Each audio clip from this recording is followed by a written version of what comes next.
Hey,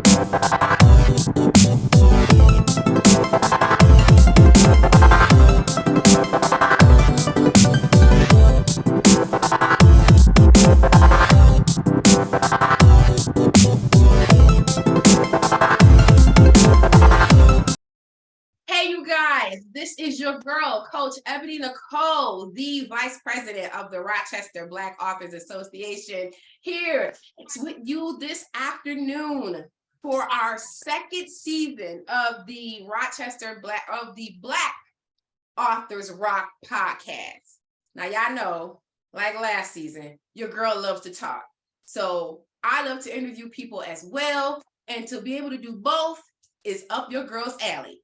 So, like last season, make sure you like and share this video, whether it's on Instagram for the replay, whether it's on YouTube or Facebook, whether you see it on my page or any of the other founders' pages, as well as on the author's page. Make sure you like, comment, and share. Make sure you go to our Instagram, which is rock_BAA, to follow us on Instagram. We want to talk with you. You want to talk with us. Brag about what you're doing. If you got a book coming out this year, let us know. DM us.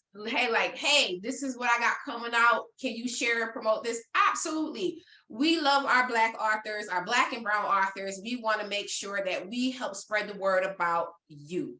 But we can't spread what you don't tell us. So if you don't tell us, we won't know. All right.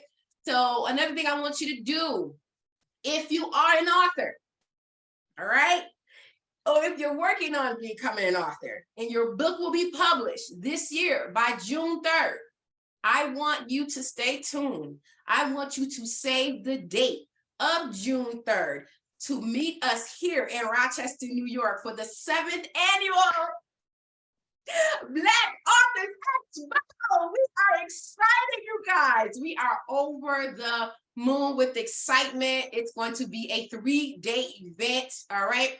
So it's going to start on the 2nd of June and end on the 4th. We got so much in store and planned for y'all. Listen, we working, baby. We working. Okay. So we are excited. So save the date.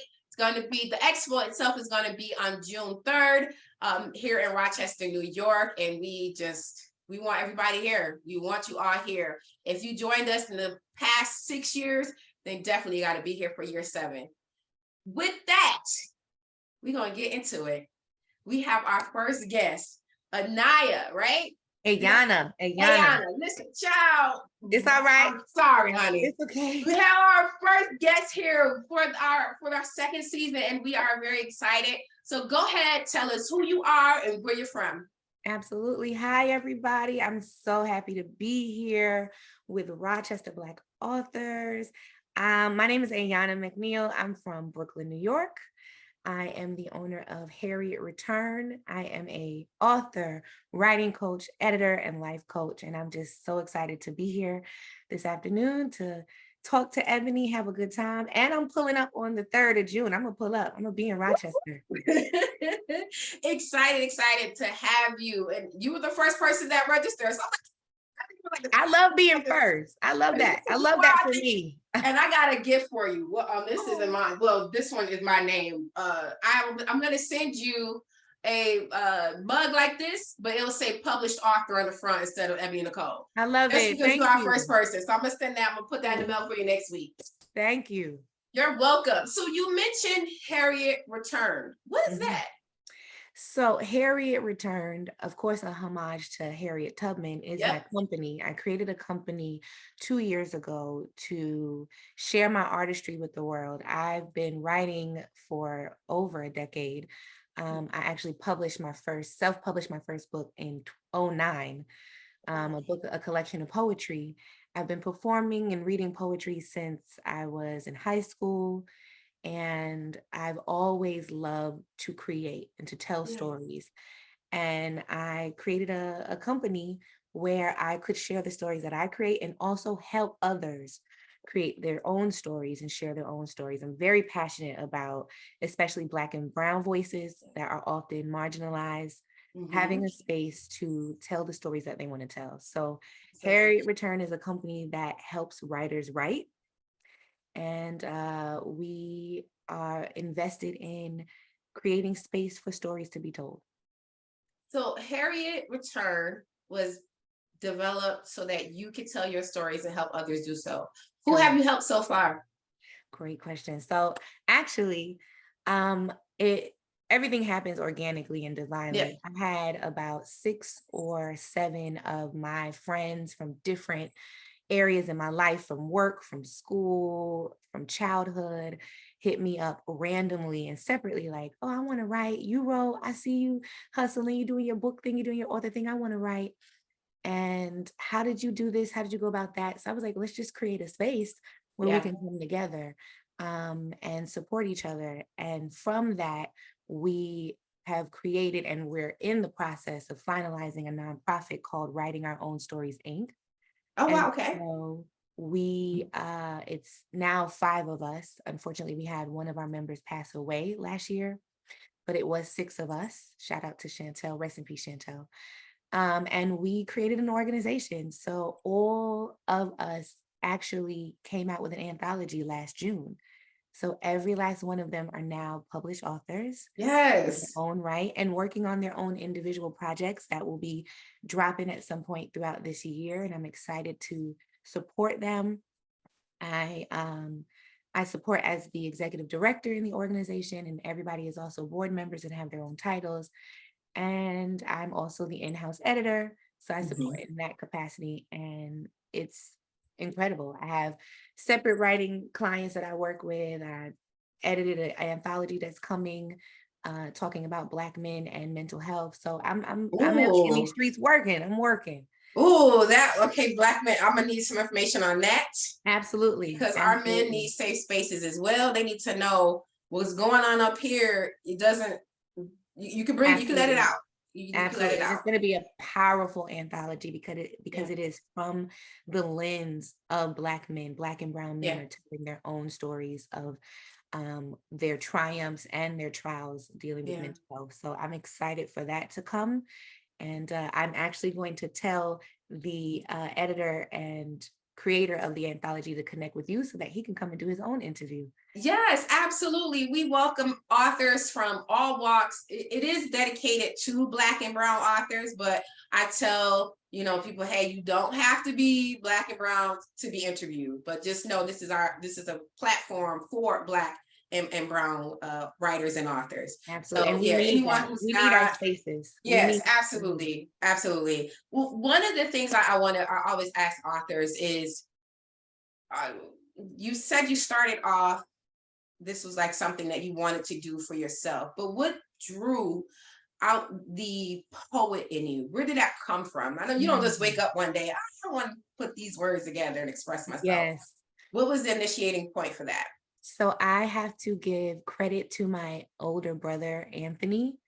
Mhm. When I was 12 years old, he wrote a poem, I believe, to my mother. It might have been Mother's Day or might have been her birthday.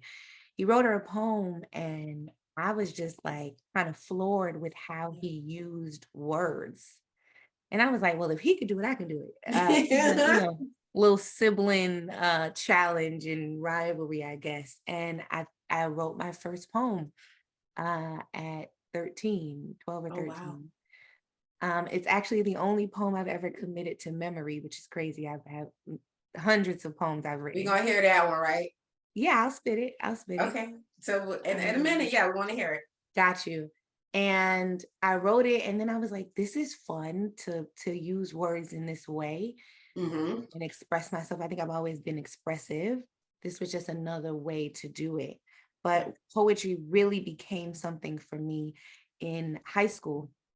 So, adolescence, being a teenager, we feel like everything revolves around us as teenagers and the world is woe Yep. is me type of stuff. And I had an educator, shout out to powerful Black educators who Come on here. pour into children. Shout out to powerful Black educators that see us before we see ourselves. Yes. And so I had an educator in Benjamin Banneker Academy in Brooklyn, New York. And she is an author and a writer and a poet and a teacher herself. And she created a poetry group. after school poetry group, and I was a Wow. founding member in that poetry group, and we traveled and performed. We were on stage. We opened up for Saul Williams. We opened up for the Last Poets. We were Wow. on in a PBS special because they were doing a special about our teacher, and she put us in the special. So she had us Come on working. with the link, okay? Because Okay, some she had people, us when it's working. all about them, it's all about them. They don't bring anybody along. Come on, Okay. teacher. Okay. We were working artists as high school students. Mhm. And I have to say I wrote some of my hottest pieces in high school. And then, went to college and did the college thing. Shout out to Lincoln University. And after college, I graduated in 2008. I said I wanted to see my words on the page just Yeah, for me. The yeah, goal was I want my words on a page for me. And then in 09, I self-published my yeah. first book, which is a collection of poetry entitled Before There Were Guns, There Were Gods. Ooh. Mhm. Do you have a cover of that book? Oh my goodness. You have it with I you? bought the novels with me. The book is in my Okay. trunk. But No, no, let's see. That's I fine, do. because that sounds like it's actually pretty Yes, good. it's bright, it's colorful, it's yellow, it's all black everything. I actually have the painting on my wall over there. I might pull the painting. Wow. But Before There Were Guns, There Were Gods is my first book that I self-published. It's a collection of poetry. Most of it was written while I was in college and in high school. Mhm. And it's just my view on the world at that time. So if you figure out the time period is like '01 to 06, '07. And there was Mhm. a lot Mhm. going on in our nation. Yes, absolutely. We had a lot going on. We had Yeah. 9/11, we had Hurricane Yep. Katrina, we had George Bush, we had a Yep. whole lot going on. So those pieces kind of are like a time capsule of what I thought the world was like at that time from my vantage point. As a published author, what are some things that you struggled with? As a Um, self-published author, what were some things you struggled with? I think what I've struggled with is I think writing is deeply personal, deeply therapeutic. It's like your baby. Like I have a Yeah. child and you give birth to it and then you have to entrust it in other people's hands sometimes. You got to Yeah. pass it along for it to be edited. You have to pass it along for people to critique it. You have to Yeah. pass it along for people to enjoy it or not enjoy it. Yeah. And sometimes that isn't easy to navigate Mhm. when people want to put their own stuff into your stuff and Yeah. you want to be authentic to who you are. So Mhm. dealing with that has been challenging. And then not feeling pressured to do it how other people expect you to do it. Like Mm. just do it how you want to do it. Like it's your story. You write it how That's you want right. to, which is what I tell my clients when I coach, because I'm a writing coach. And Mhm. I'm like, I can help you through the process, but the Yeah. story is yours. You own the story. That's I right. don't want it to be my story. I'm not writing it for you. You're writing That's it. right. And so it has to feel right to you and it has to feel good to you. And so Yeah. I think that was probably the most challenging aspect of the journey is like being authentic and sometimes pushing back, sometimes using your voice to say, no, that's not it. That's right. Yeah. So I think that's one of the things that authors, especially new authors, they want to get it right. They're determined to get it right the first go round because that's if you get it wrong this time, there's no redemption. Oh yeah, yeah, it is. Of There's a course. lot of redemption available Of for course. authors, depending on what And controversial right stuff is you might subjective. put out, but you can do it. And Right. I think when authors get past that, I'm also a writing coach, and so with my clients, it's therapeutic. Some of the conversations we have about their life story never making it to the book, but yet Mhm. they need to let it out. And Yes. I let them know you're safe with me. Only person that's gonna know about it, me, you, and if it's a lot to handle, I'm like, Laura, you heard what your son said, you heard what your daughter said, and I'm Yes. gonna take it to him because that's all I know how to do when stuff is shared with me that others don't want let out. Absolutely. So as a writing coach, because I love that there are people like us available to help usher people into this arena, down this authorship journey. What inspired you to just say, I know you said earlier that um when people, your friends and family was just like, hey, I see you doing it, I can do it too, let me, help me get down this path. What inspired you to say, okay, or what assured you that to say, yeah, I can do it, I did it for myself, I can do it for others? Mm. I kept being asked, to be honest, Yeah. like, I'm, in full transparency, that imposter syndrome is real. Like, who do you think you are to coach somebody else into, And so That I'm was running through human, my head. It's like, right? okay, I'm yeah. human, so I had those thoughts, like, why me? Why do they see it in me? But I made a commitment to myself at the end of 2020 Mm. that I was gonna say yes Yeah. to opportunities that came knocking, and I was gonna say yes, um, instead of being fearful. And I was going to step into things and define what success was, because I feel like success is subjective. And so success sometimes is just showing up. And then Yeah. everything else after that is a cherry on top. Yeah. And so when people came to me and asked me for help in their own writing process, and, oh, I want you to coach me and you're gonna help me through it, and I want you to hold my hand through it. And I was like, oh, well, I'll tell you what I did and I'll give you some tea. But Yeah, I'll introduce you to my editors and right, my graphic designer. They can and help you out. right. I ain't doing And then it. it was like, well, why not? Well, why Yeah. not you? Well, why not you? You've Yeah. been doing it, and believe in yourself enough to believe that you have something to offer others. That's right. And this is passion for me. Like, this is what I call love work. If I Yeah. don't get paid a dime from it, it still Yeah. pays me Yes. to have my hands busy in this type Yeah. of work. So I love doing it. I love people creating. I love creating space for people to create. I love pushing people past their fear so that they can create. Yep. I love pouring in people so that they believe in themselves. Yep. And it's just, now it's natural. Now it's like, yeah, you should have always been doing this. So, Yeah, it is.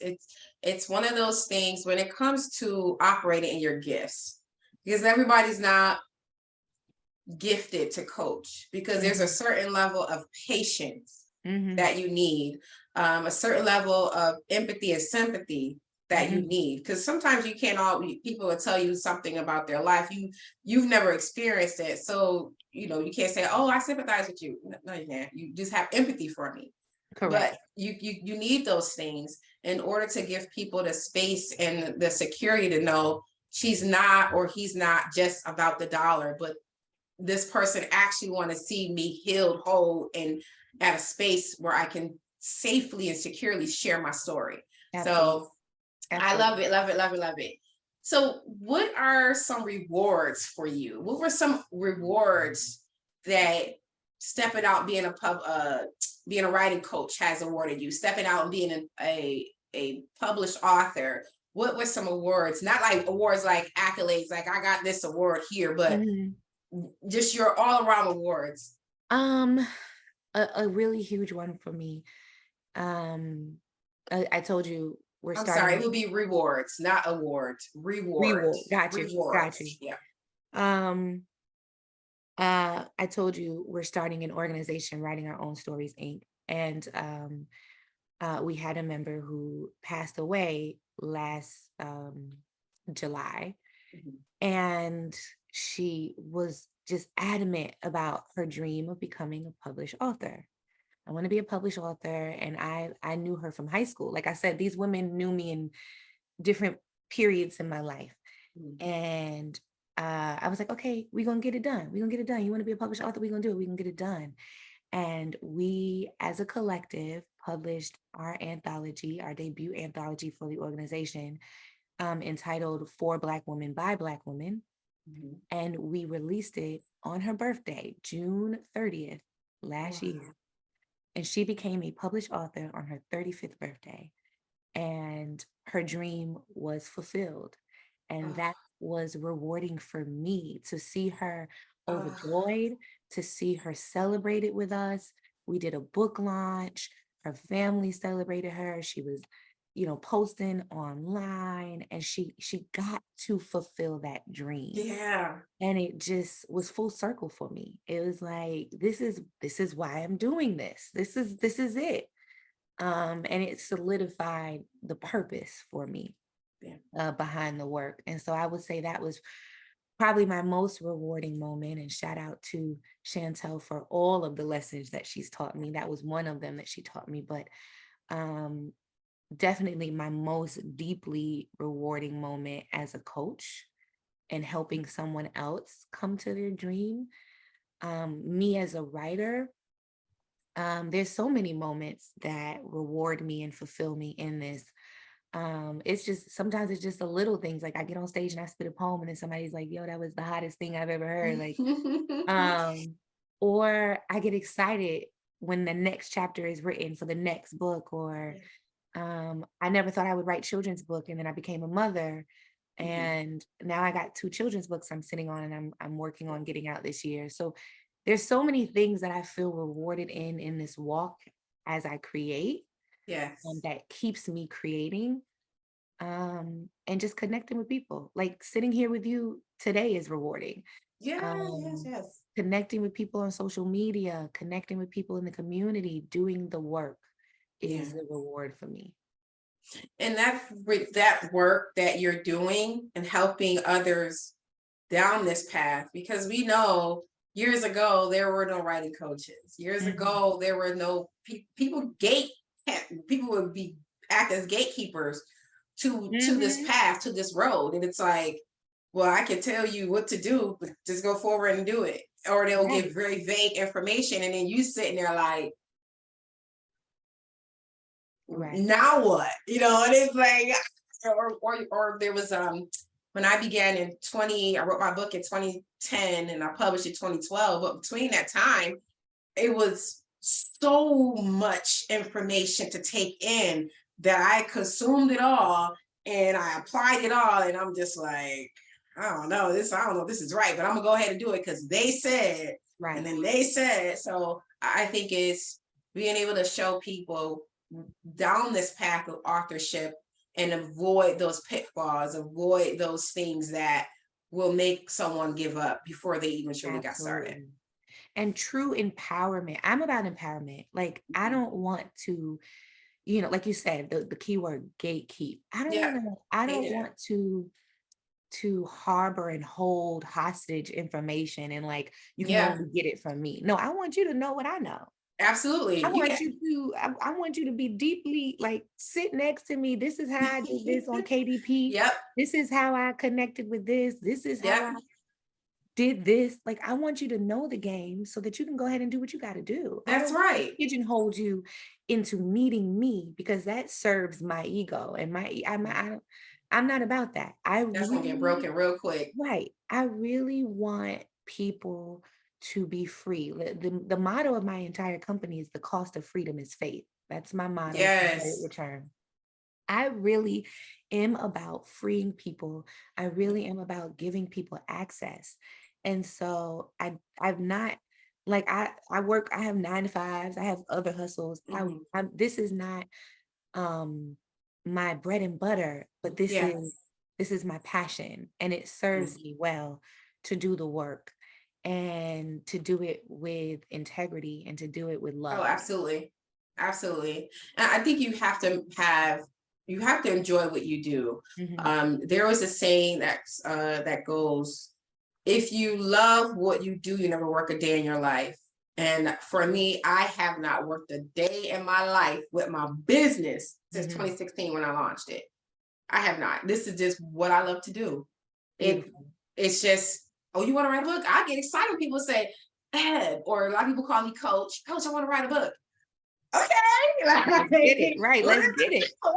Like, I'm excited for them because to even boldly say that you want to write a book is a big step, because some people can think, I really want to do it, but I really want to do it, but once you put it, I believe once you speak a thing, I haven't gotten calls all day.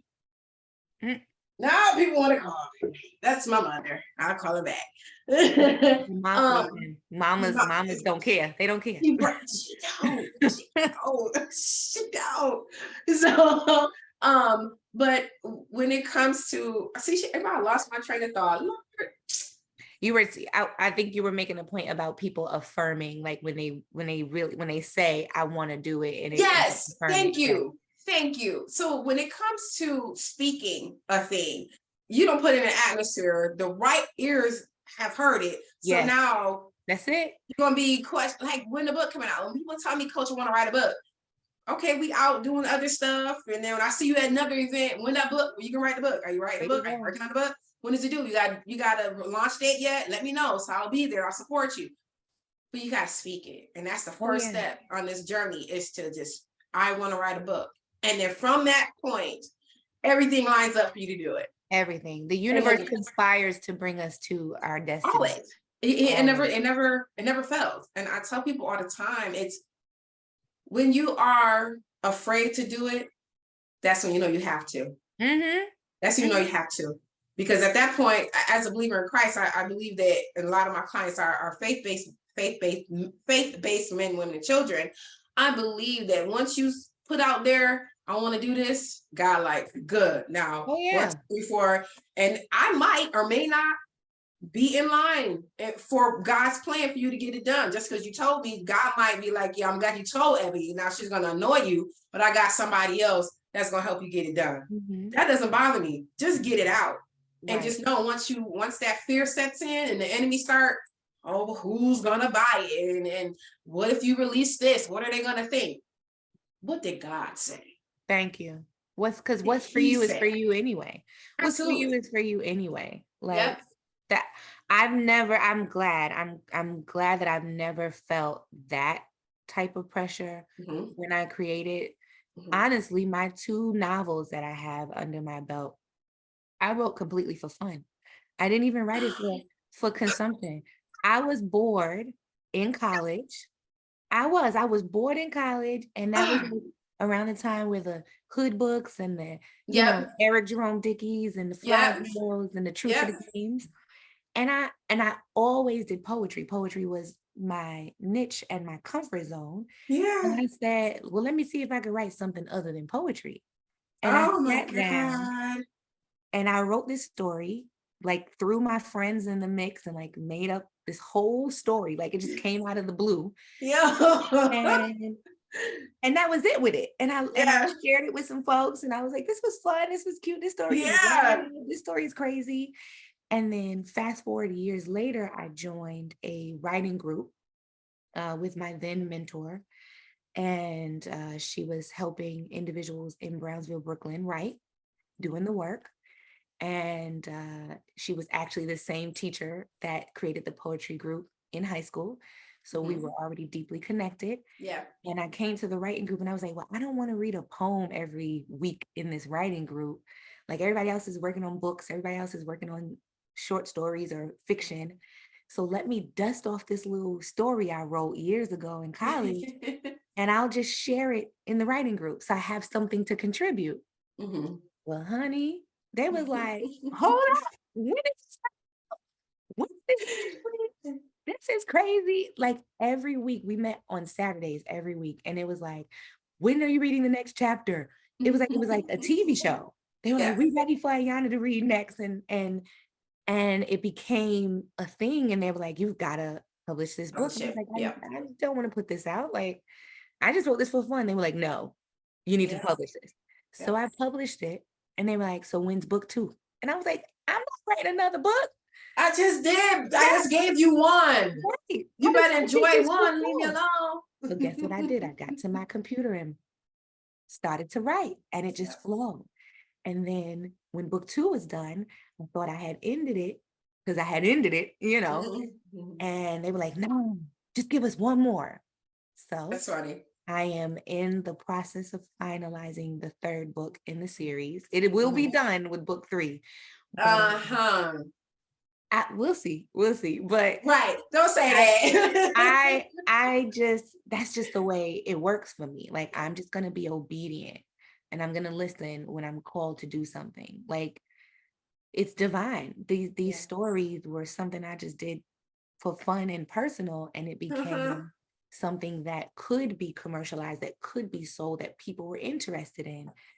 And it was just leaning into faith, which is why I say to be free, you got to have faith. The cost of freedom is Right. faith. So that's how I my think it's trilogy series beautiful. was born out of that. It is fun. I think when you are a creative person, writing isn't hard. It's just something you do. It's just in you. It's just something you do. The hard part sometimes can be finding the time to actually write. But when you sit down and you write, the floodgates are open and it's hard to close them. Oh yeah. So it's hard. But I'm like, okay, I'm gonna work for these 2 hours. Open the floodgates. And then when my alarm goes off to let me know I have 15 minutes left in my writing stretch, my writing sprint, I'm like, I don't know if I can stop right now. I gotta find You, I don't know you're if on I can fire stop now. right now. Right. But unless I have, but what I taught myself over the years is when I do my writing sprints to have something lined up like 30 minutes after. I don't care what it is. If I'm going to have something that's going to take me out of the house, because if I don't, I'm gonna keep going, which is not a bad thing, but I still want to, get out. You gotta have boundaries and balance. Absolutely. Yes. So you are a poet. I am. You have a number. You said, throughout high school and all the way up till now. But there's one at 13 that you have committed to memory. The only one. The only one. And so we have 9 minutes left. Okay. Let us hear something. Okay. This poem is entitled Recognize, and it goes like this. You better acknowledge my presence before it slaps you in the face. Step up to the front of the line before you lose your place. Come direct with your metaphors if you want me to listen, but be wary of comparison because it's me you'll be missing. Hold your weight down as I lift your existence up. Be the big joker instead of trying to bluff. Respect the origins that lie between my legs and know that it's not there for your pleasure or to be granted when you beg. Smooth me as my monthly rivers flow, because if you can't take the currents in my peaceful bay, then I might just have to go. Don't diddle daddle or dance around avoiding the light, because the real warrior in me never backs down without a fight. Don't disillude or play the fool, for you will only anger me and become the fuel that my distaste burns upon. I will curse you into darkness, taking back my rising sun. If you ever think you played the game and won, recognize. That's it.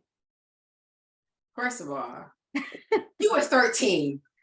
Come from. Now, why was I talking about that at 13, child? That's another story for another podcast. But yes, I was like 13, 14. Yeah, like 13. Come on here, 13-year-old. Like, right. I thought it's gonna be like butterflies. No, Girl, I was always very intense. She was always very intense, even at 13. But yes, that's the only poem I've ever committed to memory. And I've written many, many, many poems, but that's the only one that can come straight off the dome. Every other one I gotta read. Your first one is always the one that you remember. Yes. Because it was the first one that just kind of opened up your creative flow. Yes. That's the first, the first one. They tell me I was lying. They was like, you didn't write that at 13. I was like, I did. Okay, well, if I didn't write it, then who did? Thanks. Right. I was like, why would I remember somebody else's work? I promise y'all I wrote it, and I wrote it that young. I promise. I can't find the original, but I promise I wrote it back then in like 8th grade, going into 9th grade. Awesome. And I was trying to compete with my brother. What did he say when he heard you recite? I don't know. I'm gonna call him and ask him. I don't think he asked him. So many years ago. It's over 20 years ago. He's gonna be like, what are you talking about? Oh man. Yeah, I'm gonna call him and ask him. So right before we leave, what is something a piece of advice you would give to aspiring authors, those who are on the fence of whether or not they should proceed or maybe they should give up on their dream? What would you say to them? I literally just posted this on IG earlier. Your dreams require effort. Do it. Just do it. Your dreams require your effort, and you define your success. Success is whatever you call it. When I self-published, the first time I self-published, I just wanted my words in print. So when the book was in my hand, that was my success. And then the first person who bought it was another success. You get to define the process for yourself. Don't base it on anybody else.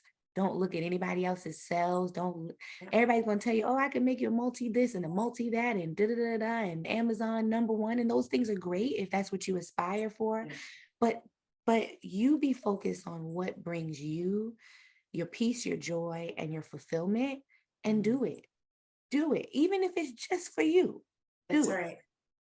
Because your dreams are worth that. Your dreams are worth your effort. So don't be afraid. Ask for help. Stand in your truth. Tell your story. Your story matters. Your story is important. Everybody's story matters. And so we need to tell it. That's what I tell would it. Tell it. Your story requires effort. Tell it. Tell it. It's not hard, you guys. I'm telling you, once you get past the thoughts of what everyone else is going to think, that's it. They can't think of something that you have not yet released. That's it. Who's going to buy it? You can't worry about who's going to buy it if you haven't released anything. And every story started with one word on the page. Every story started with a word. Yep. That's it. Take it one word at a time. Take it one word at a time. Just one at a time. And I'm gonna tell you this: when I did my first book, the reason why I was getting excited while you were telling your story, I'm like, did I tell her my story? No, this is my first time actually talking to her. But I'm like, yo, this is crazy. It's very, very similar to yours. I was nosy about my readers. I mean, about my characters. Eve and Shamara was going through some issues, and I wanted to see what was going to happen. Right. So I followed their story. I had the first 2 chapters and the last chapter written. I had to fill it in. I had 3 chapters, the first 2 chapters and the last chapter written. And I had to figure out how to get from chapter 1 to the end. I mean, from chapter 2 to the end. And I was just nosy. I'm like, oh, what's Shamar gonna do when he finds out? Next? Right. What's going on? And it was just, so. And yes, that's the fun, I was very excited about that. Of it. That's the fun part about it. When you write something that you would enjoy reading, that keeps you excited. Because I'm telling my characters, listen, my book is like a train on fire train. We got murder, we got mystery, we got drama up in there. And as I'm writing it, and I'm writing it, it's not first. No, she didn't say that. No, she didn't say that. I love suspense, so I'm a suspense reader. I like to be on that. I have a book on the edge. I have my thing over there, but I like to be on the edge. That's it. Page turner. That's what I like, and so that's how I write, because I want people to be like, turn that page, girl. I was up all night. You didn't go to sleep. Yes. Good. That's what I wanted. I didn't want you to go to sleep. I wanted you to be at work on your lunch break, on your 15-minute breaks, read my story, because I wanted you to, I dropped these little hints along the way. Then at the end, all this comes full circle. Like, oh my God, that's who that was. And that's how that happened. Yes. Okay. Yes. Well, so now we need to swap books, because I wrote a suspense thriller. So you need to say the name of your book. And yes. I think I got some more. I got mine here. This is book 1 right here. Yeah, I have some. Half of What You See, The Scars of Love. Yes, mine is all the way. Yes, I have one of, I think I got another one over there. Yes, so I have Eve's Confession, so I will grab Eve's one Confession. Of those. Yes, so I'm gonna send mine to you. Yes, we're gonna book swap. Yes, listen, I'm telling you, it's Eve's Confession. Eve's Confession, Songs of a Lustful Soul. And it's based here in Rochester, New York. There are places around the city that you can go where my characters were. I love it. Like one of the places actually did it get torn down? No, it was a CVS, a pharmacy, but now it's a Family Dollar or a Dollar Tree, one of the two. But the location is still there. And there was a restaurant I went to that I was sitting and literally eating there, writing. And I made a whole scene because the scene was so crazy. One part, my characters are in the restaurant. She's at lunch with her husband. and a guy walks in, and this guy should not have walked in and threw her all the way off. And he just sits by them. He begins to talk to her husband, and she's about to lose her mind. Drama. Because she I love knows it. him far too personally that her husband would care. And she's like, oh my God. Come on. That sounds like pour you a good glass of whatever you want to drink. Yeah. Crack it open and get into the drama. And it was just amazing. I absolutely love it. Love it. Love it. So you guys, before we head out, I want you to tell people, where can they find you, your story? How can they connect with you? Someone's like, you know what? I want a writing coach, or I need an editor. How can they connect with you? Absolutely. I am on every platform from Facebook, Instagram, YouTube, under Harriet Returned. My website is www.harrietreturned.com. You can email me at harrietreturned@gmail.com. And you can follow me on Facebook or Instagram under Harriet Return, and also head over to my YouTube because I do motivational messages up there. Come on, motivation. Yes, I love it. I do poetry. You can see my daughter. I do some story times with my daughters. If you want to see something cute or something messy, I'm cute, messy, and all of there in between. I do all of that in between. So follow me on YouTube. And let's connect. Let's work. I'm ready to do the work. I'm ready to connect with you. I'm ready to hear these stories, and I'm ready to see your dreams and your visions come to life. So let's work. She told y'all, she told you how to get in contact with her. Don't be like, what? Coach, how do I reach out to her? Were you not listening? But don't worry about it. We're going to make sure we share her information on our pages. So as always, for Rock Bay, let me see. Wait a minute. Y'all don't gonna mess me up now. Wait a minute. So for our page, Rochester Black Authors Association, on Instagram is rock_BAA. For our Facebook, it's do the @ then rock BAA 2015. And YouTube page is just our name, the Rochester Black Authors Association. You'll be able to see a replay of this podcast on there on Tuesday. You can go on and rewatch it as well. If you are interested in joining us, if you are even an inspiring author, let's talk, because you never know. You might be inspired just by talking with me to really go ahead and get your story done.